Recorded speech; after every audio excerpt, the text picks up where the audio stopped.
Welcome to Mac Power Users. I'm David Sparks and joined as always by Mr. Stephen Robles. Hello, Stephen. How are you today? I'm doing well, David. How's it going with you? I am having a lot of fun. We have been talking with our guest today before the show, who always makes me laugh. Welcome back to the Mac Power Users after a long time, Patrick Roan. Patrick Roan. That's me, I guess, huh? That, Hi. Hi. that is you. That is you. Indeed, it is. How are you? I'm doing great. As we were, saying before we started, life is a roller coaster, and you're along for the ride. You hold on, and when you get to the top, you start going downhill. You just throw your arms up in the air and go wee. Yeah, Let all it this take you. stuff, everything shall pass, as they say. Patrick and I go back. We were figuring, I think, 20 years we've been At in this least, racket. yeah. Patrick was a lot more visibly in this ecosystem back in the days. You had the uh, when you were writing your book, you were doing a lot more podcasting in the day. You're an Yep. Apple consultant, but you're Yep. also a guy who thinks about intentionality. And you and I are on the same wavelength so often that I just always enjoy talking to you, Patrick. Well, thank you. Thank you. I appreciate that. Yeah, Yeah. it's A an honor lot to of meet you too. people. By the way, I went on a crash course discovering who you were this past Oh, week. wow. I watched you in a short documentary about minimalism. Yep. That's on YouTube, and we'll link that in the show Yeah. notes. And also visited your website and all your books. Bought enough and Oh, your other book, and so started reading that. Didn't make it all the way through, but I started reading it, and it was wonderful. So it was a pleasure to meet you. Oh, well, thank you. That's really kind of you. And now I have to give you 10% for the No, not at all. for the free advertising you just gave me. Yeah. Enough is a book that really holds up, in my opinion. If someone hasn't read it, they should check it out. It's an excellent book. But in Thank you. addition to Mac Consulting, Patrick is a dad who does lots of great stuff with his daughter. He's a Hmm. circus rigger. You're a home I restore restorer. old homes. Yeah. I do all sorts of crazy stuff. I talked about this when you were on Focus a while back, but you're also my fashion Sherpa, I guess. I appreciate that. One of my favorite things. I don't go to Instagram very often, but when I do, and I see you there in a nice outfit, I'm like, I need to be like Patrick. I need to like dress like an adult, and I Aw. appreciate that. Well, I mean, it's nice of you to say that. I feel like I've let you down today because I felt the need to pull out the old minimal Mac shirt for There you the go. podcast here. Yeah, So I'm just wearing a T-shirt right now and a baseball cap, so I look like any old bro dude that you might run into at the gas station. But yeah, I do appreciate that. a sharp dresser in addition to everything else. How's that? So Patrick, we got you back on the show. It's been a long time since we talked technology together. Yeah. And in the meantime, Apple has switched from Intel to Apple Silicon. I mean, you're out there consulting, helping people set up their small businesses and individual setups. So what's your general take Wow. on all this stuff going on with Apple Silicon? Well, I mean, it's genuinely amazing. And I wonder about the because here's the thing. I am recording this now on my primary machine, which is a 2020 M1 13-inch MacBook Air. Like, and it's great. It runs perfectly fine. I have no reason to replace this. As a matter of fact, unless for some reason the battery really starts to go or, something, breaks, horrendously or catastrophically, I mean, the only reason I would replace this is because I felt like I wanted something brand new and shiny, but it certainly isn't because it can't handle the tasks, because it can. It handles anything I can throw at it. Yeah, this is something I think of as the iPad problem, right? Yes, exactly. Yeah. I remember I had a legal client. This is 4 or 5 years ago now, but at the time, his wife was running a Generation 2 iPad, which Yeah. at that point was like 10 years old, and Sure. she saw no reason to upgrade it. Yeah. And the Apple Silicon Macs, especially like the Air and now the Neo, are really Yeah. just kind of a souped up iPad, with Yeah. a keyboard. Yeah. And Yeah. and They're static. because There's you nothing moving. There's nothing. yeah. Yeah. There's no extra cards. It's all in No. one piece of silicon. So as long as that works, this thing will just run forever. And It's Yeah. it's funny and so actually. Just yesterday, I was helping someone set up some Facebook ads, and they had a Mac and they had a Touch Bar, and I was like, "Oh, this must be an older one." But as I began using it, it was just as good as my MacBook Air. That's an M4, and I realized it's an M1 MacBook Pro, and Yeah. they're still Yeah. rocking it. Yeah. Well, and so, one wonders, like, so oftentimes, you know, so my consulting business, I focus on very small businesses, generally 5 users or less, very small nonprofits, same, and individuals.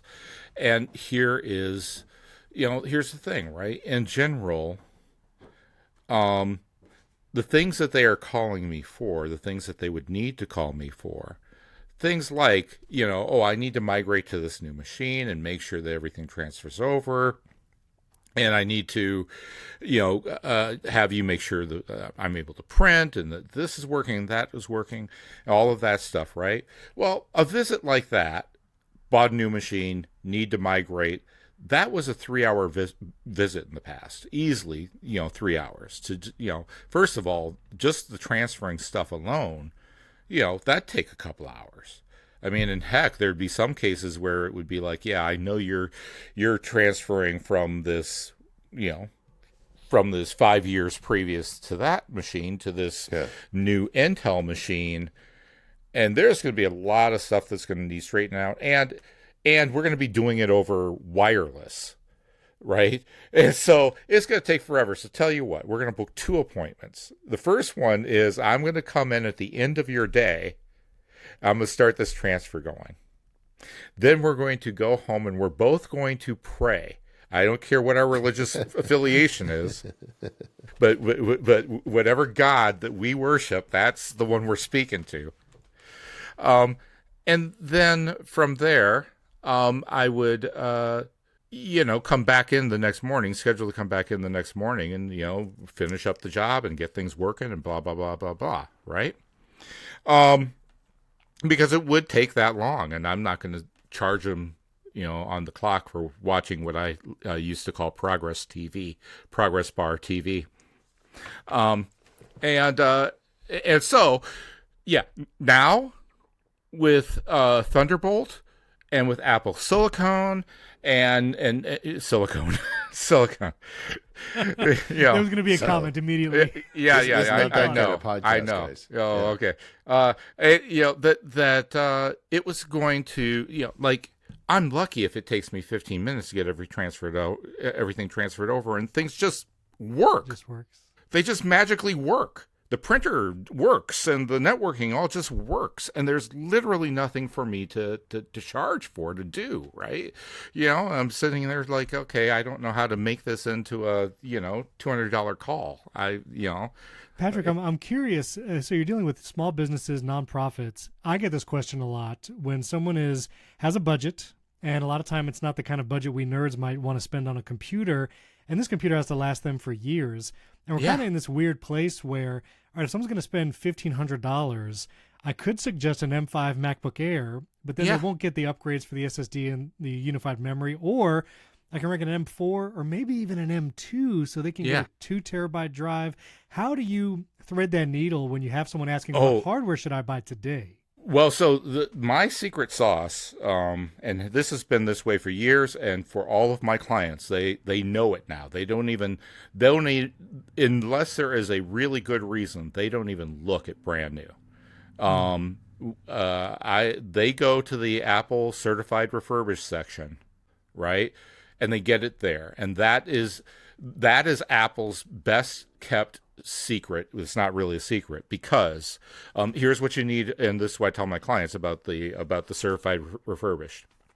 In most cases, you're not getting something that is used, right? It's not gone out to the field and been banged on and whatever, and then they're just getting it back, making sure it works and selling it to you.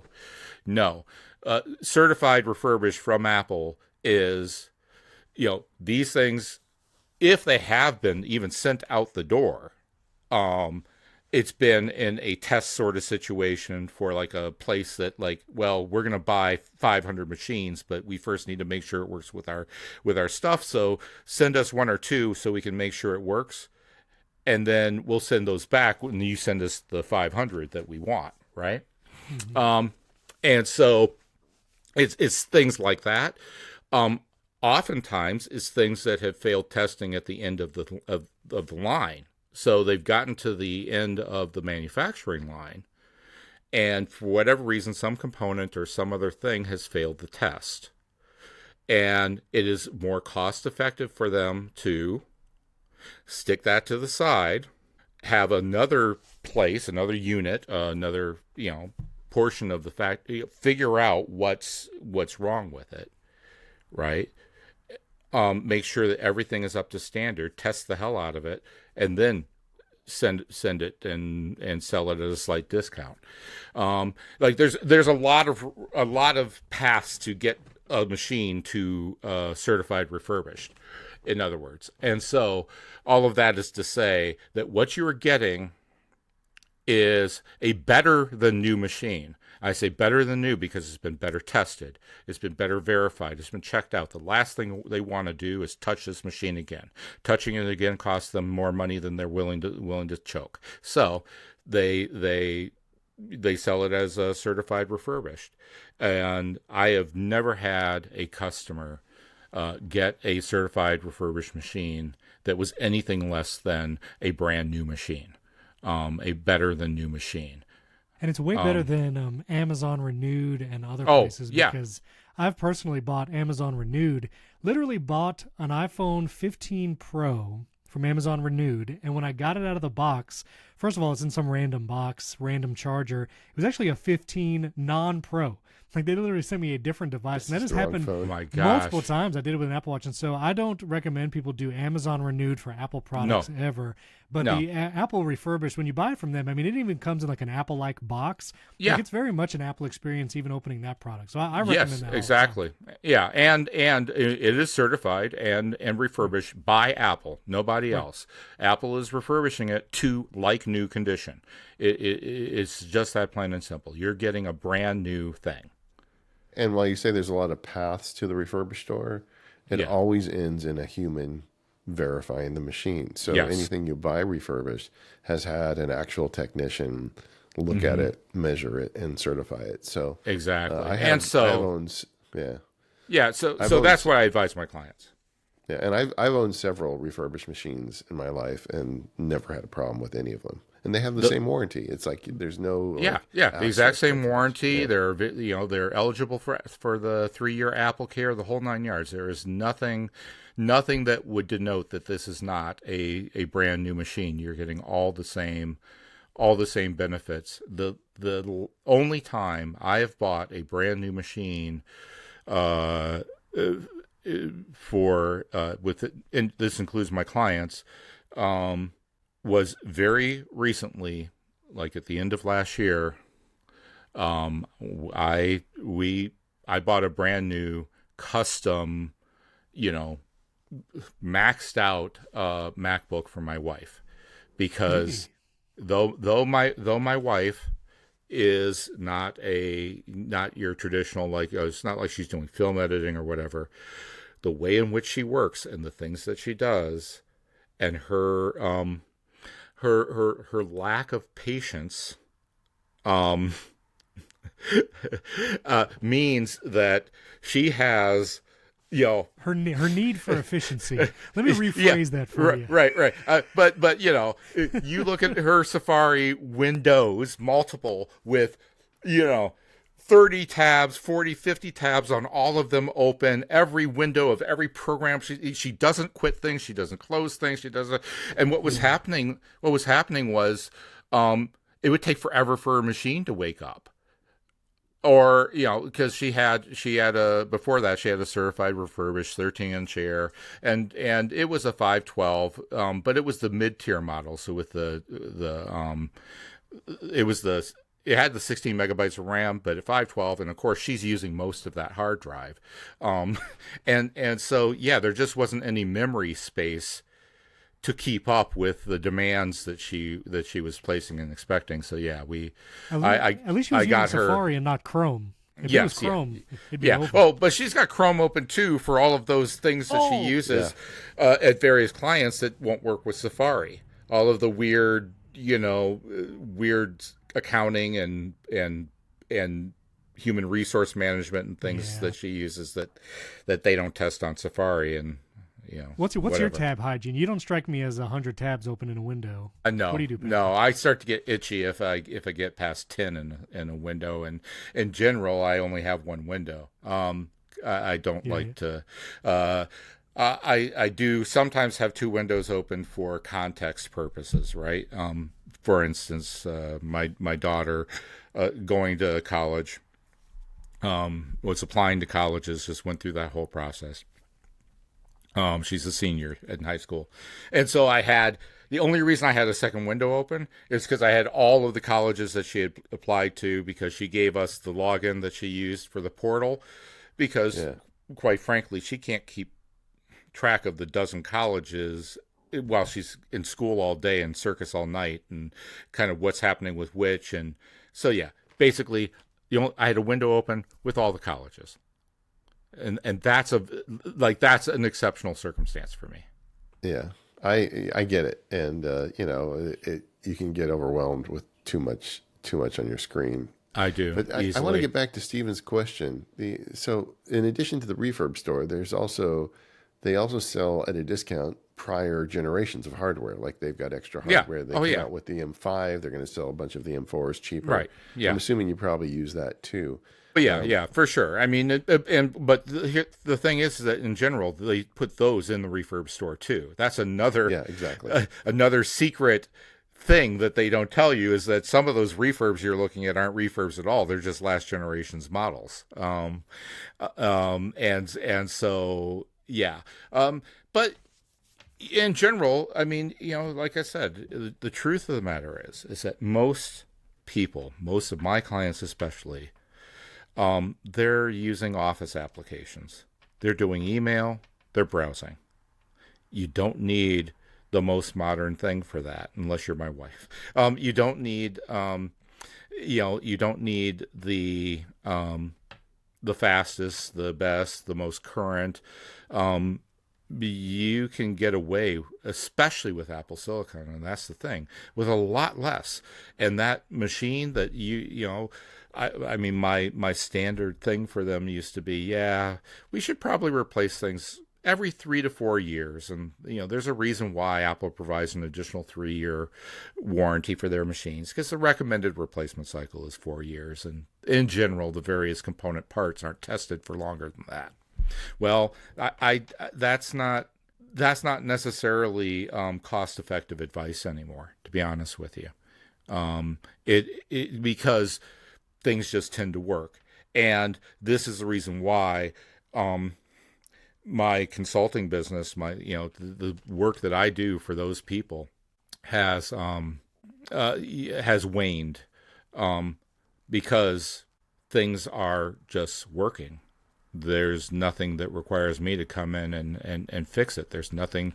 They buy new stuff, they plug it in, it works. I transfer them over to a new machine, takes a half hour, things work. And they're not replacing it at the same rate. An iPad just works until it doesn't. Somebody says, "Hey, I need you to come defrag my drive." Right, exactly. Or or even to a certain extent, I need you to come and remove this weird piece of adware that I installed when I downloaded Mac Cleaner or whatever the heck it is. I used to have a whole little side gig of, companies would buy a lot of iMacs, and in like that 2012 to the M era, it was always the spinning hard drive when you bought that base model iMac. And so people would ask me, like, listen, we got 5 to 6 iMacs. They're super slow. What can you do? And so I would say, listen, I'll swap an SSD in there, change nothing else, and it will be 100 times faster. Exactly. And so I got really good at, with that pizza cutter from iFixit, peeling off that display, swapping the hard drive disk with an SSD, and everybody was happy. Yep, same. But that's not really a thing anymore. Yeah, you same. can't even buy a spinning disk in a Mac anymore. Nope. And it's probably the best for most people, because now the computer you buy out of the box, refurb or new, you're going to be able to use that for 10, 15 years, and it's not going to, maybe not 15, but 10 years, and it's not going to feel slow. Yeah. Like I said, I'm on a 2020 M1, and there's never a point in my day where it's like, oh, I think it might be time for me to get a faster machine. No. So do you have newer devices in your iPad and phone life, or like what else is your part of your setup there?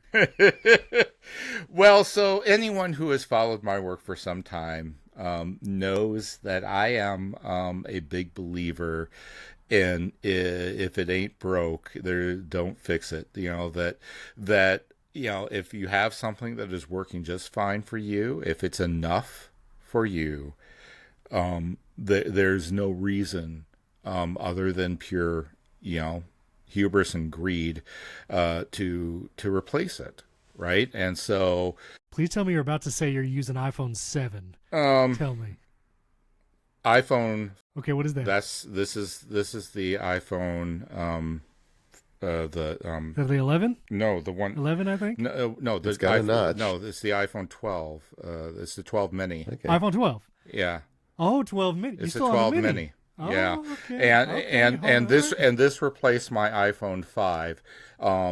And the reason that the only reason that I replaced the iPhone 5, in fact, was because Apple went through that period where they did the 5, and then they did these bigger phones.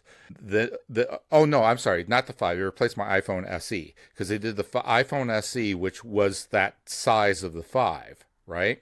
And so I got the SE. And then they didn't make a phone in that size anymore for a few years. And I was like, oh, y'all, I guess I'm with this because I don't want a bigger phone. I like this size. And if Apple's not making the size, if nobody's making the size, I have nowhere to go. And then Apple, for the iPhone 12 and the iPhone 13, came out with the mini, which was that size. And I'm like, well, this is my chance.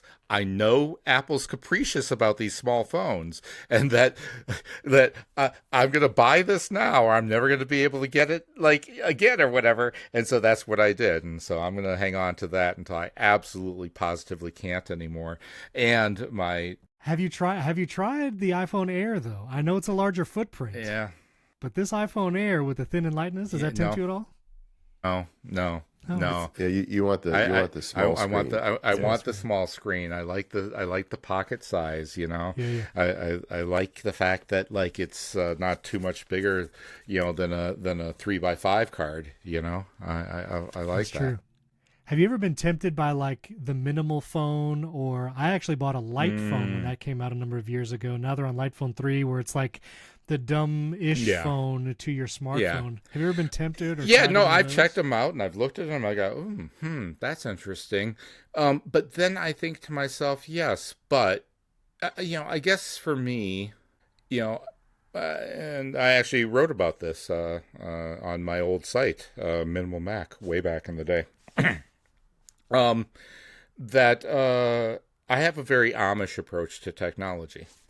What people may not know about the Amish, I'll educate folks real quick, is that they are not anti-technology.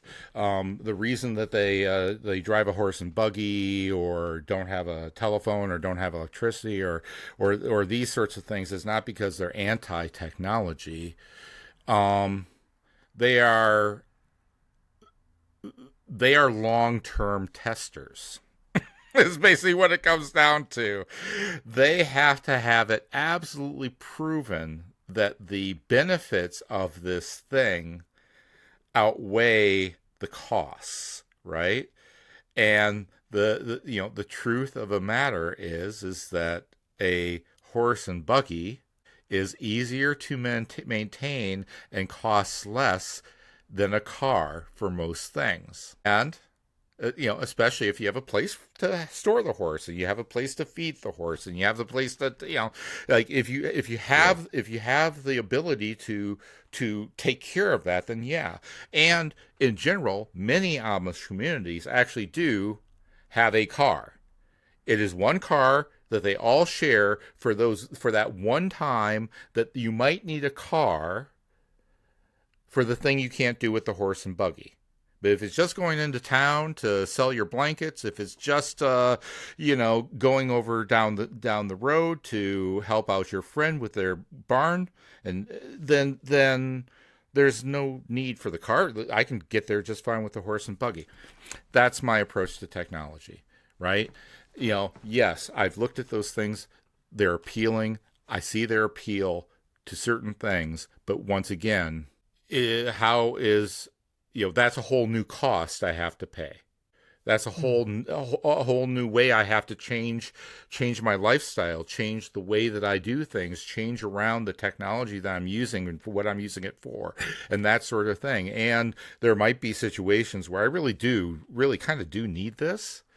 And that I don't have it, and maybe I'm having to use my Mac instead, or you get what I'm saying, right? The costs of making all of that change and disruption is not worth what I have, and how I've used this now for, I don't know, however long that is. I can't even remember when the 12 mini came out, to be honest with you. Is that 6 years ago now? 5? I think. Yeah. But I think that the key is to use that stuff intentionally. You don't need to cripple your phone. You just need to be smart enough to use your phone intentionally. And sometimes you need a good camera, and sometimes you need some of that stuff that. Well, and sometimes it's simple. I kind of did this for a while. I've fallen off the wagon quite a bit, but I really kept in my mind that my phone stays in my pocket unless I have an actual intended reason to take it out. That is not boredom. Boredom isn't a good reason.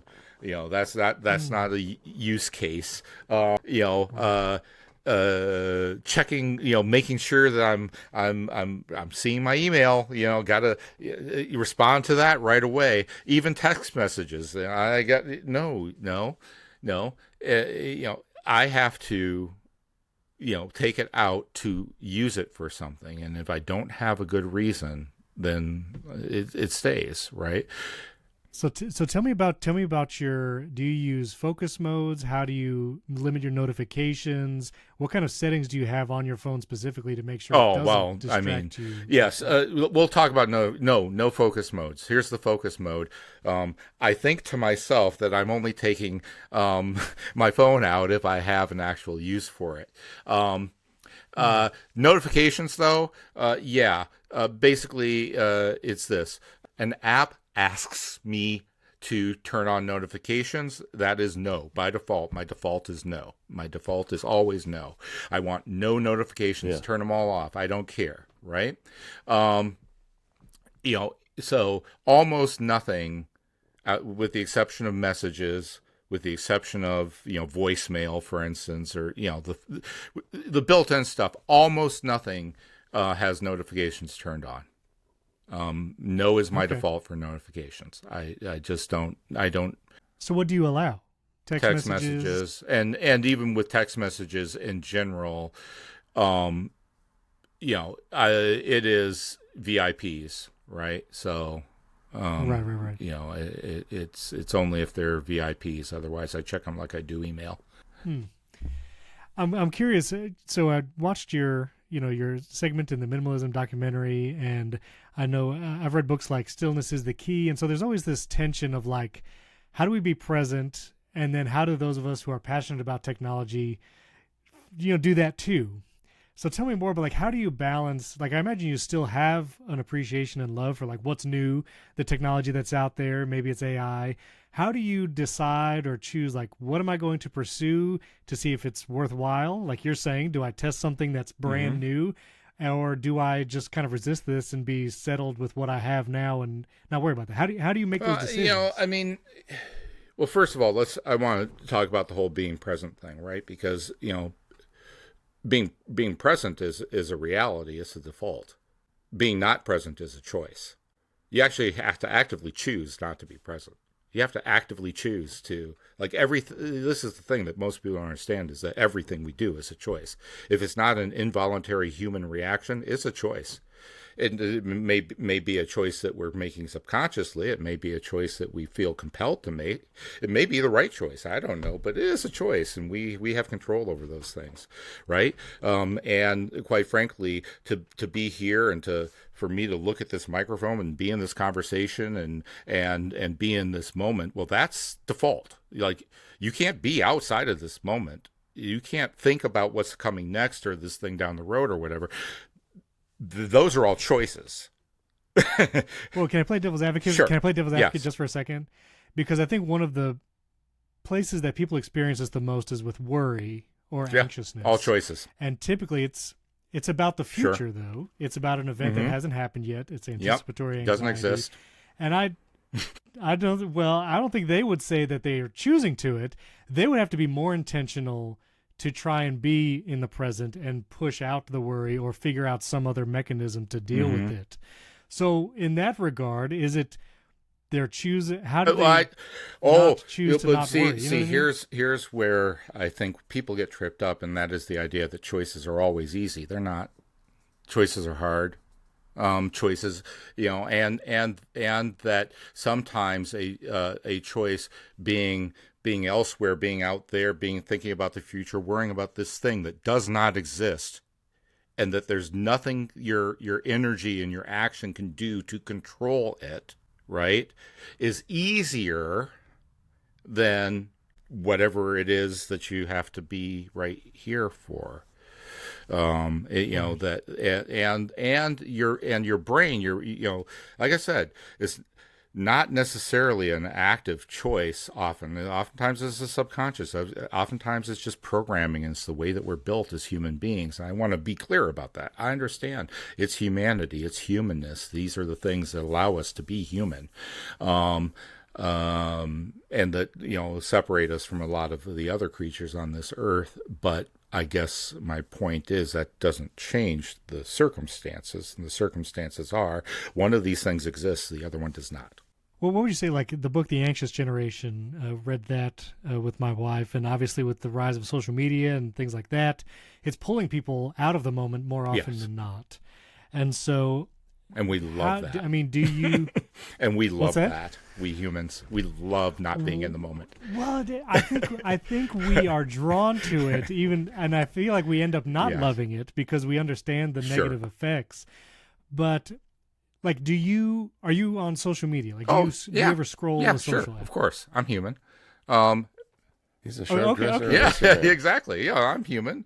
And it is that guardrail, like I said, of I found myself feeling like I was doing that both too often and for the wrong reasons, with the wrong goal in mind. And thus I tried my best to be conscious of not doing that, or coming up with, and once again, this is just all in my head. I don't, nobody needs technology to do this for them. And in fact, that's a crutch that will help one never learn how to walk. Right. That what one needs is an understanding of the behavior that's happening, a commitment to what they would like instead, and just the internal conversation to be able to, and the self-forgiveness and self-empathy and the self-compassion to be able to say, no, here's what I want instead. This is the way I want this. I want to work with this. This is the way that I want to approach this. And any time I feel myself going this other direction, I'm going to remind myself that that's not the direction I want to go.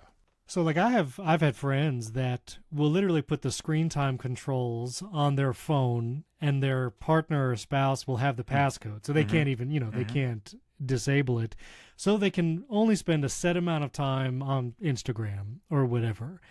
So, are you saying, like, you don't set those kind of guardrails for yourself, nor do you really keep track of maybe how much time you're spending? You just are intentional. That's if another. If you're going to intentionally scroll. I mean, that's another one of the few another one of the few notifications I have pop up is the screen time one that says, oh, past week you spent an hour and a half a day on this device, and yeah, well, I don't know. I find that interesting. I oftentimes find it confusing because it's like, well, how is it counting that and this, that, and well, because here's the thing, right? There are certain things, and I don't know. Maybe there's a way to turn off what it counts and what it doesn't count.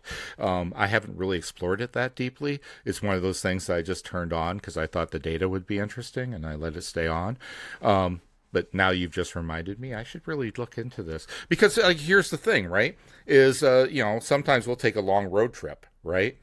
And so I'll have maps going for like 7 hours over the course every day for the course of a week, and I'll get the notification. Oh, your screen time has really gone up. Yeah, because I've been using it to get to where I need to go. Right. But you get what I'm saying, right? Is that no, For sure. I don't necessarily keep track of that outside of anecdotal information. Like I said, I really do. And I know, I want to point this out, especially for our listeners. I hope that what I do helps somebody. If somebody reaches out and says, hey, you said this, that, and the other, and I've been thinking through, and it really helped me, that's great. But none of this stuff, I don't believe that I'm me. This works for me. If you need a screen time thing and give it to your spouse, or what's the one that like basically blocks your internet for the brick, or whatever. Like if you need those things, great for you. And I'm glad that you're doing something to try to win back some of your control and some of your freedom and some of your agency. I really do appreciate that and support that and want that to work for you. For me, I guess what I'm trying to do is I'm trying to be the one who understands the choices that I am making and assumes the power and responsibility for making different choices. I would add to that. Like, I feel like Patrick and I have a bit of a generational advantage as a Gen Xer. Yeah. We didn't grow up with this stuff. And so we talked earlier about defaults and choices. A lot of times choices are couched in defaults, and you don't question a default behavior, so you do things. But growing up, a default for me wasn't to get bored and take my phone out of my pocket. So to me, it's almost a failing at this point. People text message me and I don't get back to them for a couple of days because I just never looked at it. And but that's just, and it's not a holier than thou thing. It's just I'm not hooked up that way. And if I had been raised 20 years later, I think it would have been a lot more difficult for me. So I do think people need tools, or I think being conscious of this, making an effort, whether it's giving your spouse your password or whatever, I think that's a good thing. But it's just not a battle I really need to particularly fight. Well, and yeah, I agree with that completely. For sure, this is a generational thing, and even my daughter would have different, different thoughts and ideas and opinions on this than I would, for sure. Well, that was going to be my next question, because I have 3 kids. My oldest is about to turn 17, and navigating this in this time period with teenagers and technology and social media is a challenge. Every family has different rules and guidelines, and kids will see other families like they don't have any limits. Why can't it's always a challenge. So how did you guide your own child through this process into becoming a teenager? And I assume they have a phone, but you could correct me if I'm wrong, but how have you helped them navigate that tension between, is this addicting or not? Yeah. Or what do you do? I'll be honest, I don't think we've done anything necessarily all that special. There have been times when, for one reason or another, we've needed to, we've needed to quarantine her from the phone or from certain apps or social media or whatever, because of behavior that we thought was not correct. But those times actually have been relatively rare. I could probably count count them on one hand. And, I think about that. I think about the fact that my daughter has been, I remember getting the original iPad. I ordered one right away. That's one of the few times in my life when it's like I saw the thing, and there was no question that I was like, immediately after the keynote and the pre-order thing went live, I smashed that button so hard it wasn't even funny, right? And I remember, I actually have a picture of her using the iPad for the first time, and I put this thing in her hand. Now, keep in mind, she was like 2. Hadn't didn't have a phone, didn't understand how any of these things worked, and I was curious. I might have written about this on Minimal Mac, in fact, back in the day, which is still live, by the way. Anyone can Google any of this stuff, and it's still up there. Yeah, I was amazed at how I just handed her this thing, and she figured it out in like seconds. She got it, right? And I'm just like, wow. I certainly didn't do that with the Timex Sinclair, which was my first computer. Yeah, I remember that computer. Did you get the thermal printer? No, just the little chiclet keys that were printed on the, but yeah. But I was just blown away by just how quickly she picked that up, and how Apple had finally designed a device that literally anyone from 2 to 92, you could put it in their hands and they would get it. They just get it. They intuitively, it just be, this makes sense, right? And so she has certainly, since she was a very, very, very young child, for as long as she can remember, she has had technology in her life. Technology that has been available to her, she's been able to use. We have never blocked the internet here. I've never turned on parental controls. There's a lot of reasons behind that. A lot of them have to do with the fact that I was raised by a hippie, and I certainly had no parental controls whatsoever. And if I found Playboys in the trash can, my mom used it as a teaching method to teach me the difference between art and pornography. And so I figured, hey, if she ran across anything that she didn't know or understand, she could, what I wanted to do was create a relationship where she could come talk to me about it, and I could discuss it with her, and we could talk, have a conversation. So part of it was I was certainly raised by free love, radical hippie. But all of that is to say that, I'm probably not the best piece of advice. No, just simply because we really have tried to just let her navigate things. And there hasn't been a situation where I have felt that she was spending too much time on her phone and her homework wasn't getting done, or too much time on her phone and the chores weren't not getting done. Like that hasn't been a problem for us. And even still today, I don't know how it was, how it is she manages to get her schoolwork done, because she never does homework at home. It's always done by the time she gets home. And I look at her grades and it's like, wait, when did you do this? It wasn't at home. I don't know how she works, but she does it. My daughter is to this day outraged at me and my wife, because when she went through high school, they had a portal where you could log in to track their assignments, and and when she went to graduate, we had to log in to get some paperwork for her graduation. And I said, I don't have an account. And she's like, what?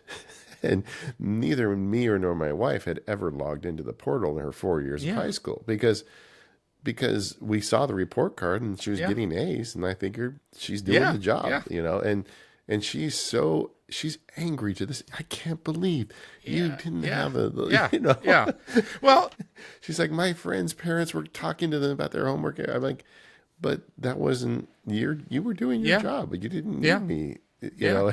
Well, and yeah, I mean, there have been times when, like, an assignment wasn't turned in on time, or she said she wrote it and the technology ate her homework. And to be honest with you, I was, even in those cases, I'm like, oh, wait, it's Google Classroom? Yep, the technology ate your homework. Yeah, that's exactly what happened. Yeah, no, it's not your fault. You know better. I believe you. Yeah. I'm sorry your teachers don't, but if you want me to talk to them, I can tell you all the ways that, Google Classroom, who's supposed to be tracking everything and doing it, that it fails. It fails all the time. Stephen, how do you do that with your kids? Because you're the better example. I mean, well, so I was not raised by hippies, nor am a hippie, unfortunately, I guess. But when my kids were smaller, we let them have the YouTube Kids app because the YouTube Kids app was a thing, and there wasn't objectionable content, but we realized that some of the videos that they would watch is like these present opening or gift opening type videos that are basically like dopamine hijacking videos. Yeah. And it's just constantly revealing this new toy, whatever. And like, as we were watching this, it was like, this is not bad or objectionable content. It's not violent. It's not gory, but it doesn't seem good for the psyche. Yeah. And so at that point, it was way back then that I started developing this Rube Goldberg machine where if they wanted to watch videos from YouTube, I have the system that brings them into Plex. And then if they want to watch something, they have our server of videos that they can choose what to download and what to watch. But then when they go to watch it, there's not some algorithm then feeding them an up next or something else. And, we generally talk about, the things that we watched. And so that was YouTube. And when it comes to social media, it's been a similar thing where a lot of my kids, I have a 13-year-old, many of his friends of the same age are on Instagram. They just have Instagram, they scroll it, not really many limits. And that's something where we said, you know what, we're not going to do that on the device that you have with you all the time just yet. Not because it's bad content, and we're not afraid of what you are going to do on those platforms, but there was just a recent court case where Meta and Google were found liable to creating algorithms and platforms that were addictive in nature to teenagers. Yeah. And so it's not that we think you're going to go out there and look for something bad or whatever, but the nature of these algorithms is that you will fall into this loop of either dopamine or whatever, and we want you to be more mindful of that. And so for my older sons, one's 13, one's about to be 17, we'll let them see, Instagram or whatever, but a lot of times it's on a computer. It's like if you want to watch, go scroll it, but on a computer. And Instagram has actually implemented more parental controls of like, here's a 2-hour limit, and then it actually shuts down. Like they actually can't scroll after 2 hours of collective scrolling in a day. So we do err on more side of that. Again, not because we don't trust our kids to not do it. I just don't trust the platforms to not try to hijack that part of their brain that becomes addictive. And like you're saying, I want it to be an intentional choice. I don't want boredom to be the reason to go to something. I would rather be like, and I encourage my kid because I do YouTube for a living. Like this is literally my job. Like I make stuff for these platforms and algorithmic. And so there's a bit of like, maybe double standard there. But I tell them like my oldest son, he wants to make videos about skateboarding and music. And so I'll say, I would love for you to make videos and post it. Like do that, go for it, but still be careful on the consumption side because it can just very quickly turn into I'm just scrolling to scroll. And then an hour goes by, and like you're saying, there wasn't an intentionality of like, what am I going to do for the next hour? If you want to choose, like, I'm going to sit down between 7 and 8 p.m. and scroll Instagram Reels for fun, cool. But that's 99% of the time not what happens. What happens is you open your phone randomly, and now you've lost 2 hours of your day, and you don't know why that happened. And so we've been more, I guess you could say strict or more traditional, exactly, than you on that. But only because the platforms is what I don't trust. Yeah. I think that's fair. Do you let them bring their devices to their bedrooms? That is. We did not instill those like rules ahead of time. Yeah. And so like my middle son, I think he charges an iPad in his room. He doesn't have a phone yet. That's something that we've kind of pushed off. And so he charges an iPad in his room. Our daughter, who's 9, we kind of started those rules. Like, let's charge your devices in our bedroom. Yeah. And then my 2 older sons, my oldest son's about to turn 17. They charge their stuff in the room. And that is an interesting distinction. I have parents that are my age and slightly older who have changed that. But I also have screen time controls for times of day. I also have my unified network restricting, certain content at a network level. So even if screen time fails on their device, and again, just because it's not that I think they're going to go out to see it, but it's just content comes to you in so many different ways today. So yeah, we've different rules on that. It's easy to bump into things they shouldn't see. Yeah. On the Well, internet. And I do, like, to Patrick's point, I do want teaching moments to happen, and I do want us to have open dialogue and conversation. But if they want to search for something, it's different than just them being presented something seemingly unprompted for whatever reason. Yeah. Does that make sense? In other words, follow what I'm so Stephen lucky does. Don't 'cause follow my what I do. kids- No, but it's different, man. It's so hard, and it's so hard. Like, my wife and I so often tell each other, man, this has got to be harder than raising kids in the 90s, right? Yeah, Because you just totally. didn't have to deal with this. I don't know, 'cause- David, you tell me. Like, you didn't really have to deal with, like, mobile devices, did you? Not really. By the time they were getting them, the biggest risk was that they would play Angry Birds for 4 hours. That's what I'm saying. Yeah.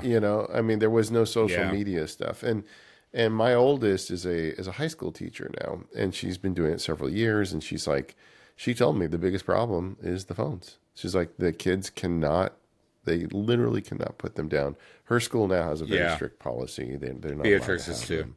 But she found kids that would hide the phone under their pant leg, and then they would cross their leg in class so they could scroll while she was teaching without her noticing. I mean, and she said, and you'll talk to them, and they genuinely don't want to be using the phone, but it's that addiction. They literally cannot help themselves. And one of the biggest insights she's got since they had this strict policy is the kids tell her, "Oh, I'm so happy we have this policy." I mean, the kids like it too, Right. but it has to be across the board. That was the problem. If it was just one class, because she did it before the school adopted it, because she realized early, and but the kids now really appreciate it. So long as everybody has to put them away, they're totally cool with it, and they enjoy their days more. It's like that anxious generation Stephen was talking about. It really kind of tells the story. And Beatrice's school too, right? Should they have a fairly strict no phone policy? And what was hilarious about it was implemented 3 years ago. Really, they started with we're going to just pilot this for a little while and see how it goes and see where the kinks are. Yeah. But the biggest people against it weren't the kids; it was the parents. The reason being is that parents are like, well, but if I have to pick her up for a doctor's appointment in the middle of the day and let her know that I'm there, how do we, or if there's something that's changed with after school, how do I communicate? It was the parents, so many of them, who were like, how do I communicate with my kid when they're at school? You get the office to announce it on the speaker. I remember being in elementary school, and if your parents showed up unannounced, they would go, "Stephen Rubles." So you are come to the main office. You are in fact 10 years older than you look, apparently. Then, because that was a thing in our generation for sure. I had those. Yeah, that was the reasons at my daughter's school too. The parents, not the kids, and same thing. And they're like, "Hey, we have a system. If you need to get hold of your kid, we can let do us it. know. We've been doing this for a while." Can I ask you about calendars, Patrick? I know love you a like good calendar. And so we talked a lot about focus. I'm curious, do you schedule times of work or focus on the calendar, or is that something that goes on a task list? How do you? Because I see people use calendars as their task list, and that drives me nuts. Because I'm like, don't put a to do in an event. Don't do that. Unless it's like go to the gym and you want to put that. Okay, so you tell me. What's your strategy? And I'll try to distill this, because this is a whole episode on its own. But basically, and this is the rule in our whole family: if it's not on the calendar, it doesn't exist. It does not exist. It's not happening. It's fiction. It doesn't exist. I don't believe in it. And therefore, if it's something that you want to happen, especially if it involves a thing called time, and the truth of the matter is all things involve time, then it is on the calendar, because the calendar is where you block manipulate, and otherwise relate to time. And so, for instance, actually, while we've been recording this, my daughter messaged me using the phone that she doesn't have in school. Oh, wait a minute. Yeah, the truth of the matter is that the kids do use their phone from time to time, but very, very specifically for things like this. And against the wishes of the teachers and faculty. But she let me know that she does in fact have theater rehearsal after school because it wasn't on the calendar. And so she knows that she texted me to let me know that, and the next action is she puts that on the calendar. It was on the calendar. Because Yeah. yeah. And that's something. Yeah, I'm thankful. We've initiated that in our family. This is where we were on the same page here, because even my kids will be like, we have shared calendars with me, my spouse, and the kids. Shared calendars with me and my spouse, with extended family. Like we have like calendars, like we run our lives, and the kids will even say, "Hey, this wasn't on the calendar." Oh, and I get called we out. get very specific. Yeah. But do you? Right. But do you block out, like if you're going to work on your book? Or you want to time block? Do you block out those times on the calendar? Now, what's interesting about that is that, so for the record, for the nerds, I use BusyCal. I use BusyCal because it's the actual real natural successor to a program on the Mac that was ancient called Now Up to Date and Contact, and Now Up to Date being the calendar portion of that. So it is a direct successor of Now Up to Date. So in other words, I've been using this particular calendaring program for as long as I have been using a Mac, which goes to the Color Classic that is on my desk right over here. It's off screen, so I won't bother pointing to it, but I'm telling people about it. And so all of that is to say that, yes, I've been using the same calendaring program for decades now. And yes, I use, because it's got both personal and shared calendaring integrated, oftentimes I block things out, but they're just blocked out on my personal calendar. And the reason for that, and that no one else, it's not like my wife or my daughter or whatever see those time blocks and whatever. I do that for me to block out my time, realizing that that they have priority. If I were to make that a shared calendar and make the things I put on that a shared calendar, they would see, and rightfully so, they would see something on the calendar and would not want to schedule something there, right? Right. But that particular calendar, those events change more than anything else on my calendar because, for instance, had to take my dog to the vet earlier this morning. That wasn't on my calendar. That wasn't blocked off on the calendar. I had something else on the calendar that was something I wanted to do. Guess what? That got deleted. Taking dog to the vet got put on. My choice. Yeah, and I think, Stephen, there's different angles to this. Like the idea of having a block for each one of your individual tasks is kind of bananas. Right. But having blocks of time to get types of work done, I find very beneficial because, like Patrick was saying, there's things that you say yes to that are very important, but and yet you never do them if you don't make time for them. So I use that technique, but usually those blocks are like a couple hours. And it's not tied to one particular task, but, to an endeavor that's important to me. That like, okay, I really want to do this thing.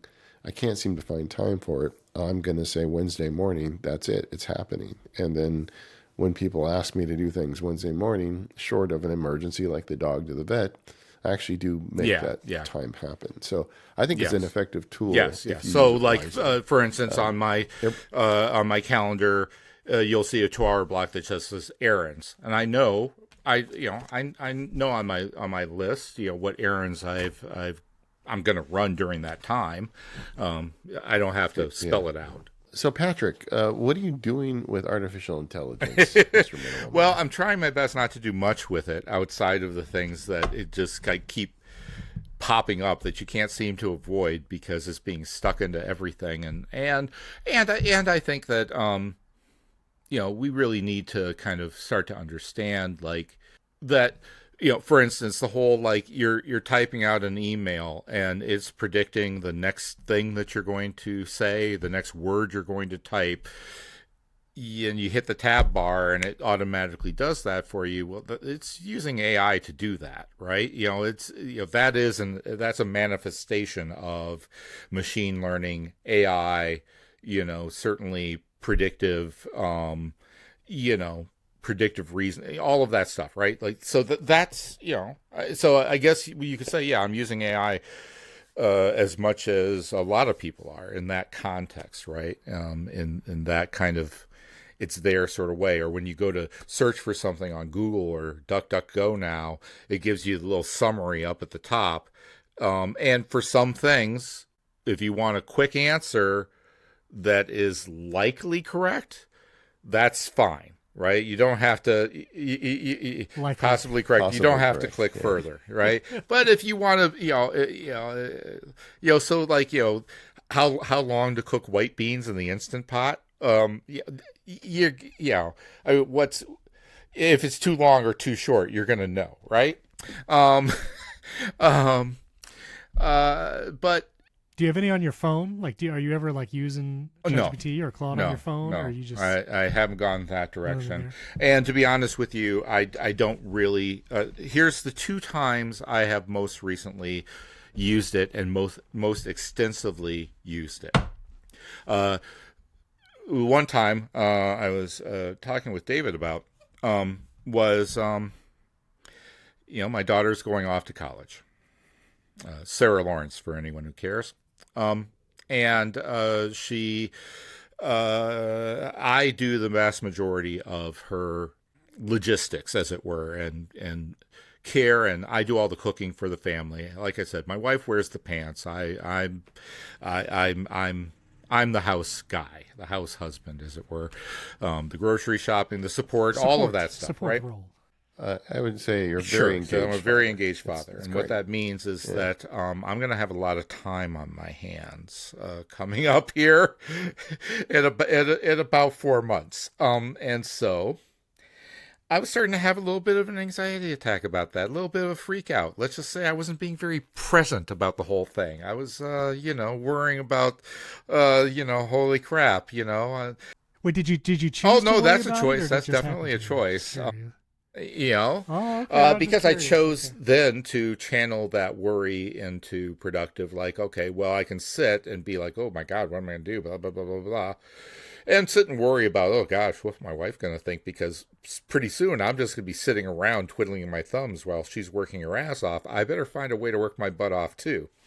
And so, yes, a friend of mine who I trust, a friend and mentor, he said, I recently went through the same thing with a job transition, and trying to rethink like what I was offering from a consulting standpoint and that sort of thing. And I used Claude to help me with that, and I found it very beneficial for opening up new ideas, new ways of thinking about things or pathways or what have you, and in some ways validating like thoughts and directions that I was already having, and at least helping me like at least plan some of that stuff out. And he's like, here's I gave it very specific permissions about like, here's what I'm looking for, here's how I want you to interact with me, here's how, because in Claude there's like a preferences area where you basically go and write out preferences. You can say, I want you to be firm with me, or no, I want you to be a little bit gentle with me, and it does it, which is kind of cool, right? It's like the therapist you can go to and say, oh, don't tell me what to do. But no, it's and so I used it to kind of explore some of that, and basically what it said, was essentially, yeah, give up this whole technology consulting thing, because that's basically a dead end road. You should just fix houses and sell them. I told you to do that. Yeah. But Wow. yeah, I was kind of thinking like, okay, well, I guess I could devote more time to this, and I'm kind of getting towards the end of one house project that I might be able to put on the market come fall, and then I'm going to have some money that I can, maybe make the next move with, and that maybe I should just keep doing that. And, yeah. So I used it for that. I also used it. We went to Greece, and we had some ideas in mind for itinerary, some things we wanted to do. We had tried to spell out that itinerary, and so I just stuck it into ChatGPT in that particular case, and I said, we're planning to go to Greece. Here's what we'd like to achieve with the trip. Here's the reasons why we're going. Here's the sorts of travelers we are. Take a look at this itinerary and see if there's any suggestions and ways you have. Does this work? And it was super helpful. It was like, well, March is kind of a slow time for travel in Greece, and there's a lot of things that you want to do that just plain are not open because no one travels to Greece in March like you are, and instead, you should maybe consider this. And yeah, it kind of rearranged our itinerary that gave us everything that we wanted, and it's pretty much what we followed, and it was fantastic. Interesting. That's I always don't the wanna these AI waste- companies. And it's perfect. You do. Yeah. I don't want to do it on this show, but I'm going to get the full debrief from you because the Acropolis is on my bucket list. It's I gotta get amazing, there. and the one short tip I'll tell you is, do not skimp. You have to see the Acropolis Museum as well, and it's best if you see them like No, this. I won't.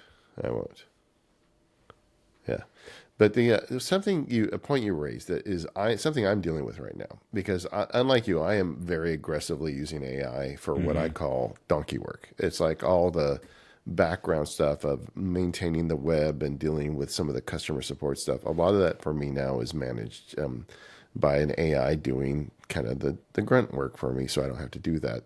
So I am not new to. I'm not foreign to AI. However, I have that productivity field guide, which teaches the system of figure out your best self in your various roles. And I've got so much positive feedback from people who've gone through the course and now they've built agents to help them to, in effect, pursue the course. And one of the big ways that you do this is a reflective practice, through your monthly, quarterly reviews, even daily journaling for some people, to really reflect on, am I pursuing the life I'm meant to lead? And I think it's great that people are using AI for it. And they're all saying, you got to do this. This is really powerful.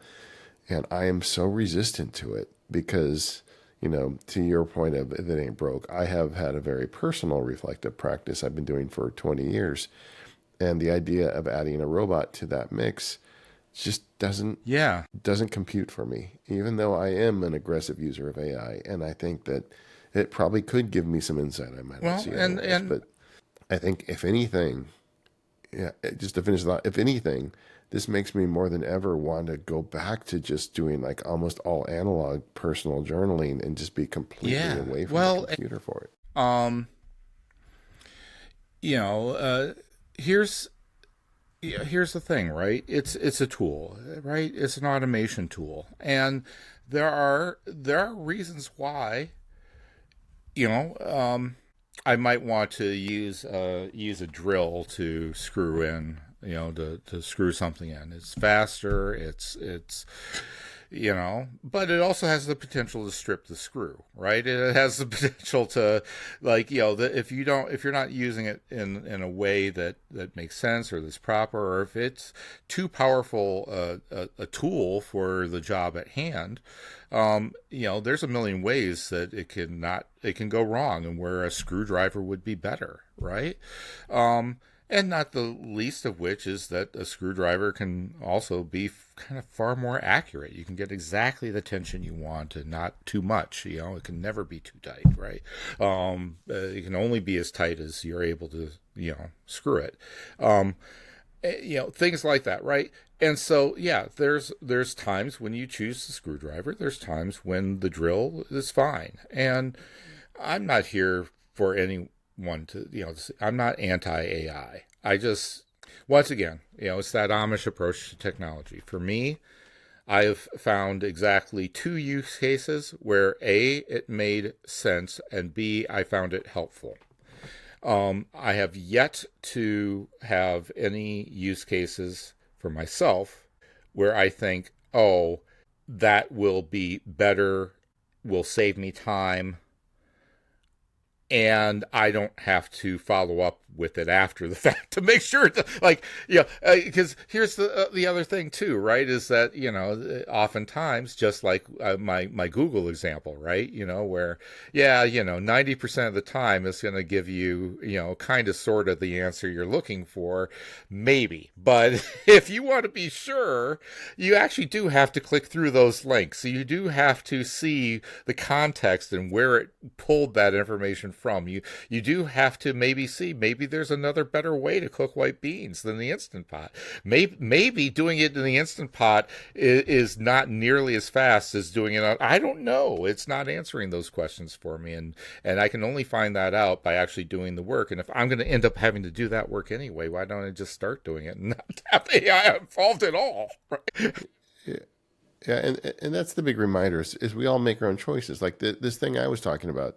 If it's working for someone to feed their journals to it and get that feedback loop going, I do not begrudge them. I think you should do that if it's helping you make yourself a better person. But for each one of us, as we go through this is a massive transition.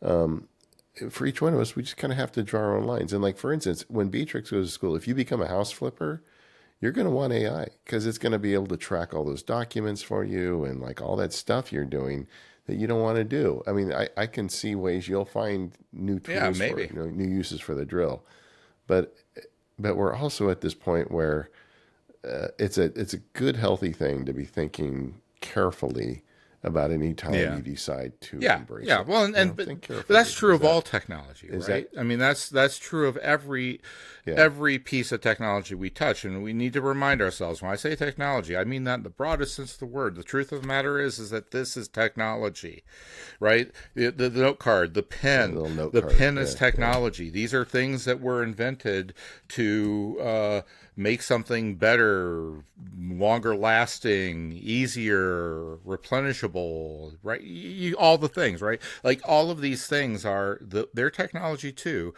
And so when I say technology, we really need to think of how something improves our lives, and also in what ways it might make things, might not be as good, or make things worse, or may cost more, or whatever. I mean, the truth of the matter is that I can get a pencil a lot cheaper than I can get a refill cartridge of ink for my fountain pen. So is the pencil better, or is the fountain pen better, right? Yeah. I think it's also asking your question, like, what are you giving up by letting AI do a task for you? And in my own workflows, like when I make a YouTube video, at the very end of the process, I'll give my transcript to ChatGPT and ask it for like title ideas and description ideas. And then I'll take those as inspiration because I don't work with anyone else. I don't have a copywriter. I don't have an editor. And so that's at least something to bounce ideas off of. But one thing I have never done is ask AI to give me the first part of the process, which is that give me a video idea. Because I feel like that is the part that is probably the most human part of the process for me. Is like, I want what I make a video about to be something that's original. It's my idea. And if ever I've tried, because like YouTube has all these tools where it's like, just click this button and we'll just give you 10 video ideas. And I've done that and I'm like, I don't want to make any of these. Like, I don't really care for any of these. And but even if the quality was better and they were good ideas, I still feel like that would be removing the human too much from the process and in one of the most critical points of the process. Whereas writing the description, who even reads that? I think that's a lower stakes, less of a cost of giving that to a helping hand of AI versus the original idea. And I think that's important too, right? Is that it's important to remember that AI will oftentimes, and I would say can only give you someone else's ideas. So I have a bonus topic that I want to ask you both about, which we just talked about Notepad and taking notes, and it's related to that about the outboard brain. Are we good to do that, David? Yeah. Let's do Let's it. do it. Ecamm and All right. Fundera. Thank you to our sponsors, Ecamm and Fundera. And Thanks thank for you to having me. Patrick for coming by today. And more power users, which is the ad-free extended version of the show, we are going to talk about the outboard brain, the second brain. Should we throw the second brain overboard? Steven's got some interesting ideas. I'm looking forward to talking about that. But thanks again, everybody, for listening, and we'll see you next time.